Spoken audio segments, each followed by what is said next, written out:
Hi എല്ലാവർക്കും നിമിഷാസ് കിച്ചണിലേക്ക് സ്വാഗതം. ഇന്ന് നമുക്ക് നല്ല നാടൻ രുചിയിലുള്ള ചക്കക്കുരു മാങ്ങക്കറി എങ്ങനെയാണ് ഉണ്ടാക്കണേന്ന് നോക്കാം. അപ്പൊ ഇപ്പൊ ചക്കക്കുരുവിന്റെ ഒക്കെ ഒരു സീസൺ അല്ലേ, ചക്കയുടെ സീസണൊക്കെ ആണെന്ന് തോന്നുന്നുണ്ടല്ലോ നാട്ടില്. അപ്പൊ നമുക്ക് എങ്ങനെയാണ് ഈ ഒരു നല്ല രുചികരമായിട്ടുള്ള ചക്കക്കുരു മാങ്ങക്കറി നാടൻ രീതിയിൽ തന്നെ തയ്യാറാക്കണേന്ന് നോക്കാം. ഒരു ട്രഡീഷണൽ റെസിപ്പി തന്നെയാണ്. തൃശ്ശൂരൊക്കെ ഞങ്ങളുടെ അവിടെയൊക്കെ സാധാരണ ഉണ്ടാക്കുന്നത് ഈ ഒരു രീതിയിൽ തന്നെയാണ് കേട്ടോ. അപ്പൊ നമുക്കിത് എങ്ങനെയാണ് രുചികരമായിട്ട് തന്നെ തയ്യാറാക്കണേന്ന് നോക്കാം. നമുക്കപ്പോൾ നല്ല നാടൻ രുചിയിലുള്ള ചക്കക്കുരു മാങ്ങക്കറി ഉണ്ടാക്കാം. അതിന് വേണ്ടിയിട്ട് ഞാനിവിടെ കുറച്ച് ചക്കക്കുരു എടുത്തിട്ടുണ്ട് കേട്ടോ. ഇതിൻ്റെ ഈ ഒരു തൊലി ഉണ്ടല്ലോ, ഇത് മാറ്റിയെടുക്കാം.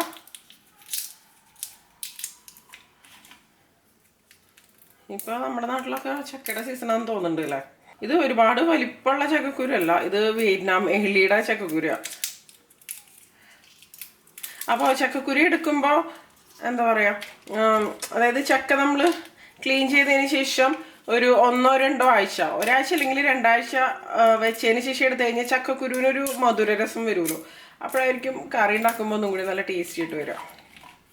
അപ്പോൾ ഇതെല്ലാം ഞാനൊന്ന് പൊളിച്ചെടുക്കട്ടെ. ഇതിലിപ്പോൾ കുറേയൊക്കെ കേടുണ്ടായിരിക്കും. ഞാൻ നാട്ടിൽ നിന്ന് വന്ന സമയത്ത് കൊണ്ടുവന്നതായിരുന്നു ഒരു ചെറിയ ചക്ക, വിയറ്റ്നാം മേളിയുടെ. അതിൻ്റെ ചക്കക്കുരുയാണ് ഞാൻ വീഡിയോയ്ക്ക് വേണ്ടിയിട്ട് എടുത്ത് വെച്ചതായിരുന്നു. കുറേയൊക്കെ കേടായിപ്പോയി. അപ്പോൾ ഈ ചക്കക്കുരുവൊക്കെ ഒന്ന് അതിൻ്റെ ആ ഒരു തൊലിയൊക്കെ ഒന്ന് കളഞ്ഞെടുത്തിട്ടുണ്ട്. അപ്പോൾ അതിൽ കുറച്ച് കേടുള്ള ചക്കക്കുരുവൊക്കെ ഉണ്ടായിരുന്നു. അതായത് നല്ല ഹാർഡായിട്ട് ഇരിക്കണതും അങ്ങനത്തെയൊക്കെ ഉണ്ടായിരുന്നു. അതൊക്കെ ഞാൻ മാറ്റിയിട്ടുണ്ട് കേട്ടോ. ഇനി അത് നമുക്കിതൊന്ന് മുറിച്ചെടുക്കാം. അപ്പോൾ ഇത് ചെറിയ ചക്കക്കുരു ആയതുകൊണ്ട് തന്നെ ഞാൻ ഒരു 2 കഷ്ണമായിട്ട് ഇതുപോലെയാണ് ഒന്ന് മുറിച്ചെടുക്കണത്. വലുതൊക്കെ ആണെങ്കിൽ 3-4 കഷ്ണമൊക്കെ ആയിട്ട് നിങ്ങൾക്ക് മുറിച്ചെടുക്കാവുന്നതുള്ളൂ കേട്ടോ. ഇവിടെ ഇങ്ങനെ ചക്കക്കുരു കാണാറുണ്ട് ഇടയ്ക്ക്, ബിഗ് ബാസ്ക്കറ്റ് അതുപോലുള്ള ആപ്പിലൊക്കെ. ഞാൻ അങ്ങനെ ചക്കക്കുരു വാങ്ങിക്കലില്ല. നല്ല വിലയും കാണാറുണ്ട് ഇവിടെ. ഇപ്പം നാട്ടിലൊക്കെ ചക്കയുടെ സീസൺ ആയി വരുന്നുള്ളൂ എന്ന് തോന്നുന്നുണ്ട് അല്ലേ. അപ്പോൾ ഈ ഒരു ബ്രൗൺ ഷെയ്ഡിലുള്ള ഇതിൻ്റെ തൊലി അത് കളയണില്ല കേട്ടോ, കളയേണ്ട ആവശ്യമില്ല.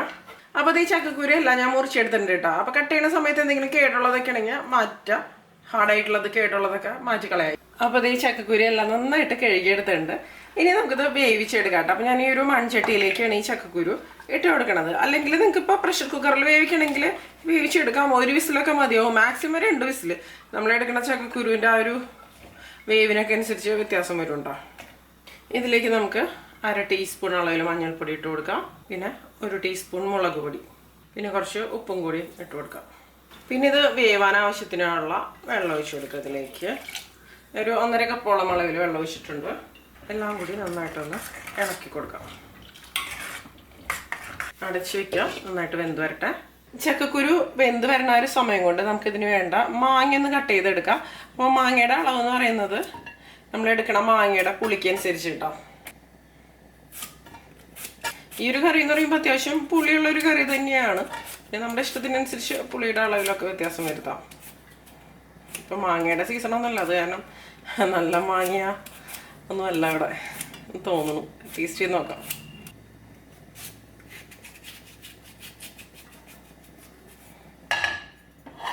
മാങ്ങ ഞാൻ ഒന്ന് കട്ട് ചെയ്തെടുക്കണം. ആദ്യം 1 പീസ് എടുത്തൊന്ന് ടേസ്റ്റ് ചെയ്യട്ടെ. മാങ്ങ അത്യാവശ്യം പുളിയുള്ള മാങ്ങ തന്നെയാണ് കേട്ടോ. ഞാൻ ഈ ഒരു മാങ്ങ എടുക്കുന്നുണ്ട്. അത്യാവശ്യം പുളി വേണമല്ലോ, നല്ല ടേസ്റ്റ് ഉണ്ടാവുള്ളൂ. നമുക്ക് ഇതുപോലെ ഒന്ന് മുറിച്ചെടുക്കാം. മാങ്ങ പിന്നെ ഇപ്പം ചേർത്ത് കൊടുക്കേണ്ട ആവശ്യമില്ല, ഉടഞ്ഞു പോവും. ചക്കക്കുരുവൊക്കെ ഒന്ന് വെന്തോന്നതിന് ശേഷം ചേർത്താൽ മതി. ഞാനിപ്പോൾ മാങ്ങയൊക്കെ ഒന്ന് മുറിച്ച് വെച്ചിട്ടുണ്ട്, ഇതോടെ ഇരിക്കട്ടെ. ഇനി നമുക്ക് ചക്കക്കുരു വേവിച്ചെടുക്കണ ആ ഒരു സമയം കൊണ്ട് ഇതിന് വേണ്ട നാളികേരമൊക്കെ ഒന്ന് അരച്ചെടുക്കാം. അപ്പോൾ ഞാനിവിടെ 1 കപ്പ് അളവിൽ നാളികേരം ചെരുകിയതാണ് എടുക്കണത് കേട്ടോ. ഇതിലേക്ക് നമുക്ക് കുറച്ച് വെള്ളം കൂടി ഒഴിച്ചിട്ട് നല്ല പേസ്റ്റായിട്ട് അരച്ചെടുക്കാം. ഇതിലേക്ക് വേറെ ഒന്നും ചേർക്കേണ്ട ആവശ്യമില്ല. ഇനി നമുക്കിതൊന്ന് തുറന്ന് നോക്കാം.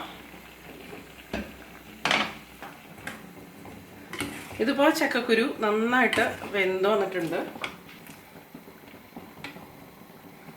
ചക്കക്കുരു എടുത്തിട്ട് ഇതുപോലെ കട്ട് ചെയ്യുമ്പോൾ വെന്ത് വന്നിട്ടുണ്ട്, പക്ഷെ വെന്ത് കുഴഞ്ഞു വന്നിട്ടില്ല കേട്ടോ. ഈ ഒരു സ്റ്റേജിൽ നമുക്കിതിലേക്ക് മാങ്ങ ചേർത്ത് കൊടുക്കാം. മാങ്ങ മുഴുവനായിട്ട് ഞാൻ അതിലേക്ക് ഇട്ട് കൊടുക്കുകയാണ്.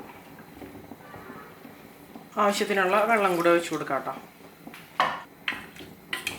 അത്യാവശ്യം പുളിയുള്ളൊരു കറി തന്നെയാണ്, അതാണ് അത്രയ്ക്കൊരു മാങ്ങ ഇതിലേക്ക് ചേർത്ത് കൊടുത്തത്.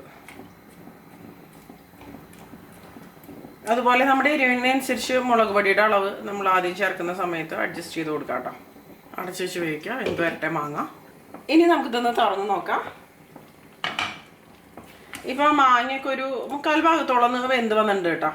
ഇത്രയും മതിയെ. ഈ ഒരു സ്റ്റേജിൽ നമുക്കിതിലേക്ക് അരച്ച് വെച്ച നാളികേരം ഒഴിച്ചു കൊടുക്കാം. ഒരുപാട് വെന്ത് മാങ്ങയൊന്നും കുഴഞ്ഞു വരണ്ട. അപ്പോൾ നാളികേരം നല്ല പേസ്റ്റായിട്ട് തന്നെ അരച്ചെടുക്കാം കേട്ടോ.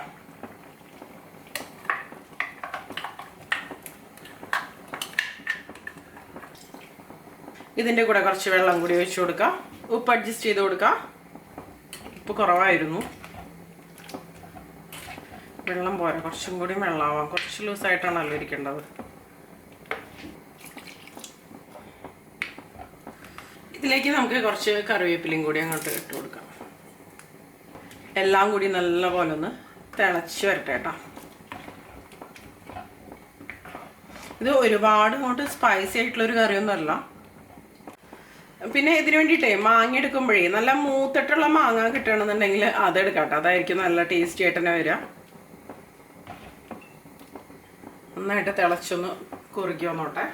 ഇനി അടച്ചു വെക്കേണ്ട ആവശ്യമൊന്നുമില്ല, തുറന്ന് വെച്ചിട്ട് നമുക്ക് തോന്നുന്നു നന്നായിട്ടൊന്ന് തിളപ്പിച്ചെടുക്കാം. തിളച്ചൊന്ന് വറ്റി വരിക, അത്രയും മതി.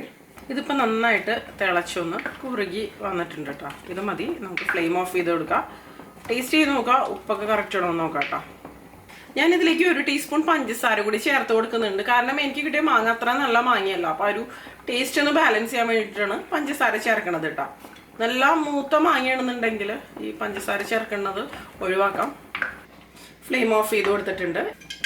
ഇനി നമുക്കിതിലേക്ക് വറുത്തിടാൻ വേണ്ടിയിട്ട് ഞാനിവിടെ ഒരു ചീനച്ചട്ടി വെച്ചിട്ടുണ്ട്. ഇതിലേക്ക് നമുക്കൊരു 2 ടേബിൾ സ്പൂൺ എണ്ണ ഒഴിച്ച് കൊടുക്കാം.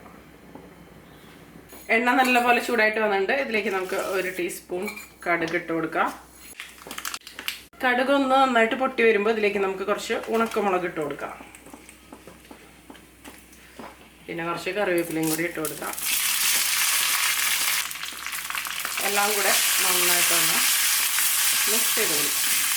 മുളകും ഒക്കെ കറിവേപ്പിലൊക്കെ നന്നായിട്ട് റോസ്റ്റായിട്ട് വന്നോട്ടെ. ഇനി ഈ വറുത്തെടുത്തത് ഇതിലേക്ക് ഇട്ട് കൊടുക്കുക. അപ്പോൾ ഈ ഒരു ചക്കക്കുരു മാങ്ങക്കറി പലരും പല രീതിയിൽ ഉണ്ടാക്കാറുണ്ട്. ഉണക്ക ചെമ്മീൻ ചേർക്കാറുണ്ട്, അതുപോലെ മുരിങ്ങക്കായ ഉണ്ടല്ലോ അത് ചേർത്തിട്ട് തയ്യാറാക്കാറുണ്ട്. അപ്പോൾ ഇതിലതൊന്നും ഇല്ല, പക്ഷെ നല്ല ടേസ്റ്റി ആയിട്ടുള്ള ഒരു കറി തന്നെയാണ്. നല്ലൊരു നാടൻ രുചി തന്നെയാണ്. ഈ ഒരു വീഡിയോനെ കുറിച്ചുള്ള നിങ്ങളുടെ അഭിപ്രായങ്ങൾ തീർച്ചയായിട്ടും താഴെ നിന്ന് കമന്റ് ചെയ്യുക. അപ്പോൾ ഇതിൽ നല്ലൊരു റെസിപ്പി ആയിട്ട് നമുക്ക് വീണ്ടും കാണാം.